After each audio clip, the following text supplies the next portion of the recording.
بسم اللہ الرحمن الرحیم۔ علم سٹوری دیکھنے والے تمام دوستوں کو السلام علیکم۔ پیارے دوستوں، اگر آپ ہمارے چینل پر نئے ہیں تو چینل کو سبسکرائب کریں۔ پیارے دوستوں، آج ہم آپ کو اللہ والے اور ایک شرابی کا قصہ سنائیں گے، لیکن آپ اگر پورا واقعہ سنیں گے تو آپ کو اس کی سمجھ آئے گی۔ گزارش ہے کہ ہماری ویڈیو کو آخر تک دیکھیں۔ حضرت حسن بصری رحمت اللہ علیہ کی ایک مریدنی تھی اور اس کا ایک بیٹا تھا۔ وہ بیٹا بہت ہی سرکش تھا۔ دنیا میں کوئی ایسا گناہ نہیں تھا جو اس نے نہ کیا ہو۔ آخر ایک دن ایسا آیا کہ وہ لڑکا سخت بیمار ہو گیا اور قریب الموت ہوا تو ماں کی گود میں اپنا سر رکھ کر کہنے لگا کہ اے ماں، جب مجھے موت آئے تو اپنے پیر و مرشد سے کہنا کہ وہ میرا جنازہ پڑھا دے۔ ماں، میرے لیے اپنے مرشد سے سفارش کر دینا۔ اگر وہ میرے جنازے پر آئیں گے تو پھر لوگ بھی میرے جنازے کو کندھا دیں گے۔ اگر وہ نہ آئے تو میرے جنازے کو کوئی ہاتھ نہیں لگائے گا، کیونکہ میں نے ساری زندگی گناہوں میں گزار دی۔ میرا نہیں خیال کہ میں نے زندگی میں کبھی کوئی نیکی کی ہو۔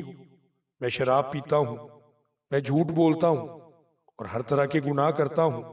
اس لیے ماں، میں تم سے گزارش کرتا ہوں کہ خدا کے لیے اپنے پیر و مرشد کو کہہ دینا۔ یہ کہنے کے بعد اس شرابی لڑکے کی طبیعت بگڑنے لگی۔ طبیعت بگڑتے بگڑتے اتنی خراب ہو گئی کہ وہ قریب المرگ ہو گیا۔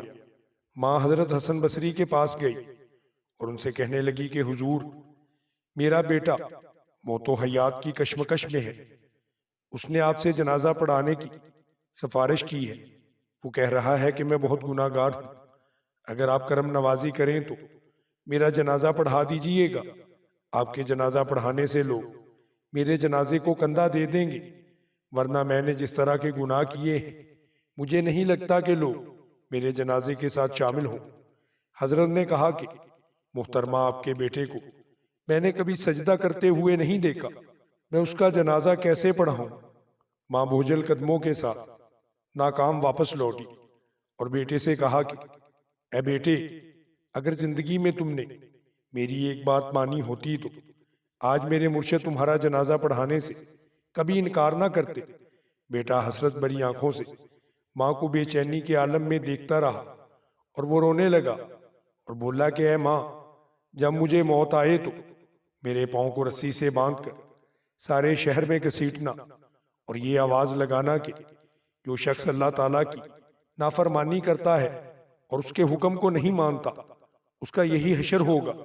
اور ماں، پھر مجھے دفنانا بھی نہ، مجھے شہر کی سب سے گندی جگہ پر لے جانا اور وہاں پر پھینک دینا، تاکہ آتے جاتے لوگ مجھے دیکھ کر عبرت پکڑے۔ اس حالت میں اس لڑکے کو موت آنے والی تھی۔ وہ کہنے لگا کہ اے ماں، میرے ایک سوال کا جواب تو دے۔ ماں بولی کہ بیٹا، کیا سوال ہے تمہارا؟ وہ کہنے لگا کہ ماں، میں بہت برا ہوں، مانا کہ گناہ گار ہوں۔ میں نے بہت سے گناہ کیے ہیں اور یہ بھی ہو سکتا ہے کہ کبھی میں نیکی کے نزدیک نہ گیا ہوں، لیکن اے ماں، اگر تمہیں فیصلہ کرنا پڑ جائے اپنے بیٹے کے متعلق کہ یہ تمہارا بیٹا ہے، ایک طرف اس کی بدکاری کو دے اور اس کو آگ میں ڈال دے، اور دوسری طرف یہ دیکھ کہ یہ تیرا بیٹا ہے اور تو اس سے پیار کرتی ہے، تو اے ماں بتا مجھے، بھلا تو مجھے کس طرف ڈالے گی؟ کیا مجھے تو آگ میں پھینک دے گی یا پھر کچھ اور کرے گی؟ جب ماں نے یہ بات سنی تو اس کی آنکھوں میں آنسو آ گئے، اس کا کلیجہ چیرا گیا۔ وہ کہنے لگی کہ اے بیٹے، یہ کبھی نہیں ہو سکتا، میری مامتا یہ گوارا نہیں کرے گی کہ میں تمہیں آگ میں جلا دوں۔ میں ہمیشہ اللہ تعالیٰ سے یہی دعا کروں گی کہ اللہ، میرا بیٹا جیسا بھی تھا اس کو تو بخش دے۔ بیٹا کہنے لگا کہ اے ماں، اگر تو مجھے اتنی برائیوں کے باوجود آگ میں پھینکنا گوارا نہیں کرتی تو وہ اللہ تو 70 ماؤں سے زیادہ اپنی مخلوق سے پیار کرتا ہے۔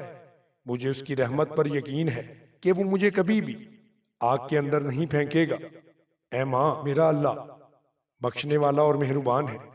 میری برائیاں جتنی بھی ہیں، اگر ان برائیوں کو میں زمین سے اٹھا کر آسمان تک لے جاؤں پھر بھی اس کی رحمت ان برائیوں سے بہت زیادہ ہے۔ یہ کہنے کے بعد لڑکے کو موت آئی اور اس کی روح پرواز کر گئی۔ جب وہ مر گیا تو اس کی وفات کے کچھ دیر بعد عورت کے دروازے پر دستک ہوئی۔ ماں دوڑتی ہوئی گئی۔ اس نے دروازہ کھولا تو دیکھا کہ حضرت حسن بصری کھڑے ہوئے ہیں۔ وہ کہنے لگے کہ میں اس کا جنازہ پڑھانے کے لیے آیا ہوں۔ ماں بولی، حضرت میرا بیٹا فوت ہو گیا ہے، یہ صرف میں اور میرا اللہ جانتا ہے۔ ابھی تک میں نے کسی کو یہ خبر نہیں دی کہ میرا بیٹا مر چکا ہے، مگر آپ کو کیسے پتا چل گیا؟ حضرت فرمانے لگے، جب آپ واپس آئیں تو میں کلولہ کر رہا تھا، میری آنکھ لگ گئی اور نیند میں آواز آئی کہ آپ نے اللہ کے ایک دوست کا جنازہ پڑھانے سے انکار کر دیا۔ اللہ اکبر۔ اس کے بعد میں ادھر چلا آیا۔ اب میں اس کے جنازے کا بھلا کیسے انکار کر سکتا ہوں؟ یہاں ندامت کے 2 آنسو گرے، وہاں مغفرت کا فیصلہ ہو گیا۔ ایک آخری بات عرض کرتا چلوں کہ اگر کبھی کوئی ویڈیو کال، واقعہ، سچی کہانی یا تحریر وغیرہ آپ کو اچھی لگے تو مطالعہ کے بعد تھوڑی سی زحمت فرما کر اپنے دوستوں سے بھی شیئر کر لیجیا کریں۔ یقین کیجئے کہ اس میں آپ کا وہ مشکل ایک لمحہ صرف ہوگا، لیکن ہو سکتا ہے اس لمحے کی اٹھائی ہوئی، آپ کی شیئر کی ہوئی ویڈیو سے ہزاروں لوگوں کو سبق حاصل ہو سکے۔ خواجہ حسن بصری رحمۃ اللہ علیہ ایک بے باک مرد خدا تھے۔ ایک مرتبہ دوران واز حجاج بن یوسف رہنا شمشیر اپنی فوج کے ہمراہ وہاں پر آن پہنچا۔ اسی محفل میں ایک بزرگ نے اپنے دل میں یہ خیال کیا کہ آج حسن بصری کا امتحان ہے، دیکھتے ہیں کہ وہ تعظیم کے لیے کھڑے ہوتے ہیں یا واز میں مشغول رہتے ہیں۔ چنانچہ آپ نے حجاج کی آمد پر بالکل بھی توجہ نہ دی اور اپنے واز میں مشغول رہے۔ اس بزرگ نے یہ تسلیم کر لیا کہ واقعی آپ اپنی خصلتوں کے اعتبار سے بہت اعلیٰ ہیں، کیونکہ احکام خداوندی بیان کرتے وقت آپ کسی کی پرواہ نہیں کیا کرتے تھے۔ اختتام واز کے بعد حجاج نے دست بوسی کرتے ہوئے لوگوں سے کہا کہ اگر تم مرد خدا سے ملنا چاہتے ہو تو حسن کو دیکھ لو۔